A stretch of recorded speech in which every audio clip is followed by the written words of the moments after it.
मित्रांनो, आज आपण अल्बोमारना डिवॉर्मिंग करणार आहोत आपल्या 2 शेळीची. कारण की दोन्ही शेळ्या आपल्या डिलिव्हरी झालेल्या आहे. एका शेळीला 15 दिवस आणि एका शेळीला 20 दिवस झालेले आहे. त्याला दूध खूप कमी येते आणि आपल्याकडं सुका चारा आहे, हिरवा चारा आहे. संध्याकाळी रोज भरडा किंवा पेंड असती तरी पण दूध खूप कमी येते. तुम्हाला मी त्या 2 शेळ्या पण दाखवणार आहे. तर सगळ्यात पहिले हे बघा, इकडे एक शेळी आहे.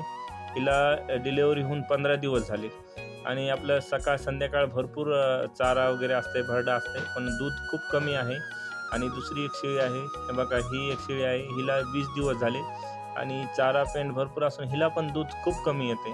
तर अशा वेळेस आपण चारा हे भरपूर खाऊ घालतो, पण शेळीला दूध येत नाही, कारण की त्याच्या पोटामध्ये जंतू वगैरे झालेले असतात. अशा वेळेस आपल्याला ही अल्बोमारनं डिवॉर्मिंग करणं खूप गरजेचं आहे. दोन्ही शेळीला आपण 10-10 ml देणार आहे. व्हिडिओ आवडला असेल तर नक्कीच एक लाईक करा. चॅनल नवीन असतात